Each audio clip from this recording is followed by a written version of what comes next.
188.2, guys. New low. What's up, guys? It is Brian from Gymkoi, and I actually got a friend of mine named Megan Davies here. She is a registered dietitian, and we're just having a little Q&A today with her because a lot of people are just always asking questions about different things when it comes to nutrition, and I figured why not get a registered dietitian on here with us. So welcome to Gymkoi, Megan. Awesome, thanks for having me, Brian. So basically, you know, a lot of questions are out there right now as far as like, what's the difference between nutrition and dietitian? Like, who do I actually go with? So with you, what is the difference between a dietitian and nutritionist? Yeah, so that's a great question, one that I get asked a lot. Right. So technically, nutritionist is a very vague term. Pretty much anyone could refer to themselves as a nutritionist, regardless of what their credentials are, what their expertise is. Anybody out on the street could basically say, I'm a nutritionist. Whereas a registered dietitian is going to be someone that does have a bachelor's degree, so they've majored in that in their undergrad. They've completed an internship program. Sometimes those programs are part of the undergraduate degree. Sometimes they're actually part of a master's degree. So sometimes you'll meet RDs, as we call ourselves, that have master's degrees as well. And the internship program is about 12 to 1,400 hours in a variety of nutrition-related topics. Everything from public health to the clinical dietitian role in the hospital, long-term care settings, renal settings, all of that. And then the last part of that is registered dietitians actually have to sit for an exam, the RD exam. Okay, so to actually claim those credentials. And then typically we are licensed in the states that we practice in. Great question. There you go, guys. I mean, so pretty much if you want to like be a nutritionist, just kind of makes you do your homework on due diligence as far as what people are eating and just really learn some things. But if you really want to be like a rural school dietitian, go to school, go take all your hours and your undergrad and all that stuff and make sure you get done. So thanks for answering that. All right, so next question I have, Megan, is pretty much a lot of people are like wanting to become the whole like vegan or become a vegetarian kind of lifestyle. I guess in your opinion, what do you feel people who are making that lifestyle change need to be aware of or be careful when doing that? Yeah, so another great question. I think that for most people, just being sure that consult with a physician, consult with a registered dietitian, have someone there that can help hold you accountable, that can help you with this. The main thing you want to be careful of when you're going to be vegan or vegetarian, there's definitely reasons for it. There's definitely valid reasons why people would do it. The main thing you just want to be careful of is that you're getting all the proper nutrients. A lot of times what I see is people decide, oh, I'm going to go do this diet or I'm going to try this, and then they're not really sure that they're missing a lot of food groups and they're having issues with absorption and getting what they need and all of that. So that would be my main word of advice there. Right, yeah, I kind of agree with that too, guys, because like Megan's saying, like if you really are wanting to become this lifestyle of vegan, vegetarian, pescatarian, whatever lifestyles you're wanting to come to, just make sure you are consulting with a physician. So just make sure you guys are playing it safe and when making these decisions. So I guess that kind of segues into the next question pretty much, and guys, I'm sure y'all have seen a lot of or watched it maybe a little bit of What the Health, the documentary, and me and Megan have actually talked about it. And so I was going to ask her too, like, Megan, do you think that the What the Health, they're promoting of a plant-based diet, do you feel like they are really trying to scare people into staying that way, or do you feel like they really genuinely have some like value as far as like eating that style? Yeah, great question. So could always be a slippery slope. You might get a lot of different opinions here. I think there's some definite truth to the documentary, to what they're trying to convey. I think there's some definite evidence. We know that diets high in fat, diets high in saturated fat, increase risk for cardiovascular disease, all of those things. We know that about smoking. The thing with nutrition that I always like to remind people is it's a science. And so science is something that's always evolving. There's things that we have research on and there's things that we don't. And a lot of it is where you get your sources. So going back to that nutritionist versus the registered dietitian, making sure you're getting information from credible sources.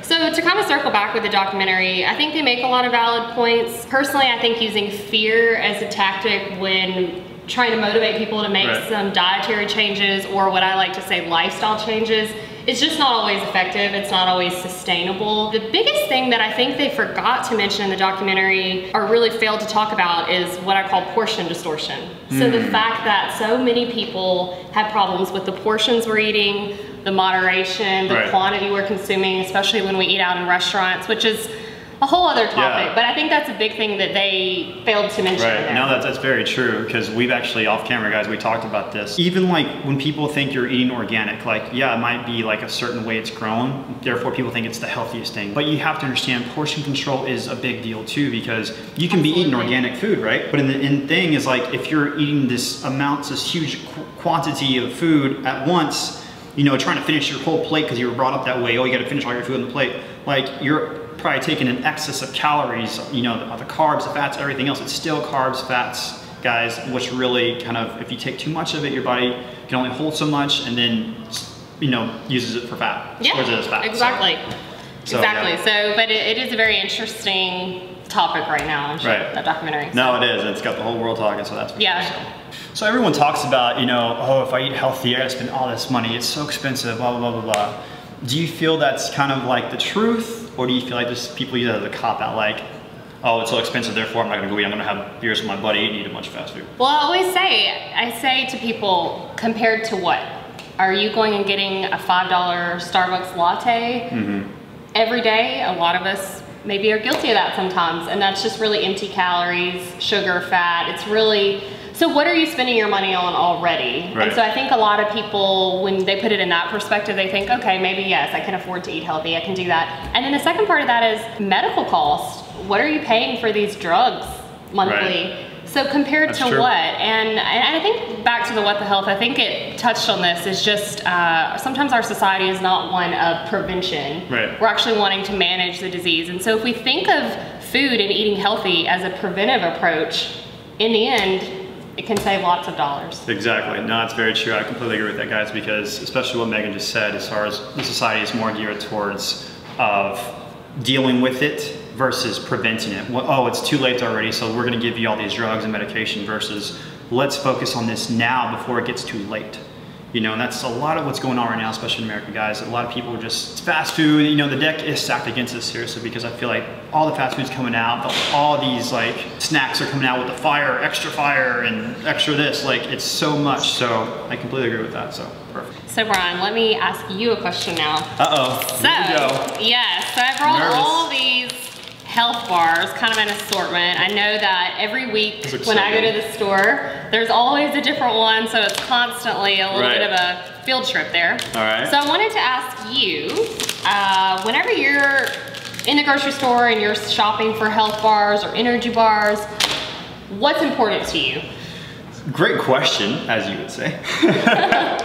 But so, as you know, and I've told everybody on my video or my channel right now, that I'm actually on prep right now for a show on October 14th. And so as of right, even more so right now, I guess I should say, when I go look for a protein bar, health bar, or whatever type of bar there is, I always look at the proteins and the carbohydrates on it. Only because I have a certain amount of macronutrients I have to be maintaining, and I can't go over that or stay below them. Because if I go over it, risking up putting back on weight for the show. If I go under, I'm risking losing muscle. Makes sense. So that's what's important to me about it. So I mean, a lot of people, I'm not sure if a lot of people feel the same way I do. I mean, if you look at the bar these days, I mean, there's a lot of things with sugar in it, a lot of carbohydrates in it, a lot of fat in it too. So I try to stay away from a lot of the sugars too. I know a lot of people probably don't like the fact that it's like sugar, like, was it sugar alcohol? That's like not real sugar. But that's what's So which one of these is your favorite? So out of the Quest bar, or the two Larabars, or the Cliff bar, or the Cliff bar, the Luna bar. I have to go with my Quest bar, because one, it tastes great. I love Quest bars. It's actually my staple. I eat a lot of them all the time. And this one right here has only 7 grams of fat and only 23 grams of carbs, but it does have 20 grams of protein. Versus, say if I go to this Cliff bar here, this one has 7 grams of fat, 42 grams of carbs, and only 10 grams of protein. So you see kind of the difference there as far as like the protein intake versus the carb intake. I would not touch this bar. If I was like having to decide these two in the grocery store, only this one would be my winner, because this one is just way too many carbs that I could have, especially in this form. But again, to each his own, everybody's different, everybody has their diets, but as of right now, that's mine. Yeah, I think that's great, a great point. What would you choose? I guess it depends what I was wanting to get. Do I need a quick burst of energy? Maybe something higher in carbs. Right. But I do think your point about the carb to protein to fat ratio is always important to look at with bars. And then another thing that I wanted just to briefly touch on is the ingredients. So we're always used to reading the nutrition labels, right. Calories, protein, fat, Exactly. sugar, all that stuff. But a lot of people don't realize that with ingredients, they're actually listed in order by weight. So the first ingredient is actually gonna be making up the bulk of whatever the product is. Okay. So for example, in the Slayer bar, the first ingredient is dates. Oh wow, so that's gonna be the most thing that has in that bar. Yeah. Cool. Yeah, and that's actually true for any food labels of anything.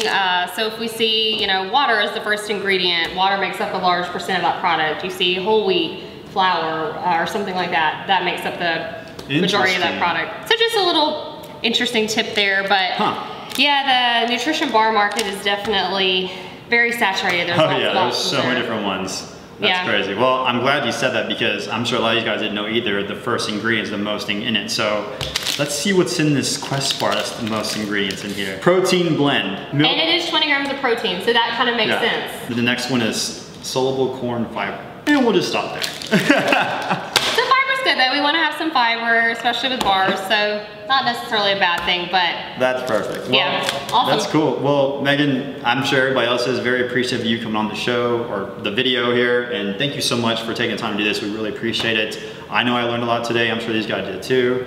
And so guys, if you have any questions for Megan, I mean, leave the comments below and I'll let her know. She's on here, she watches it. And yeah, guys, we'll answer them right away. Yeah, thanks for having me. All right, guys, check you in the next one.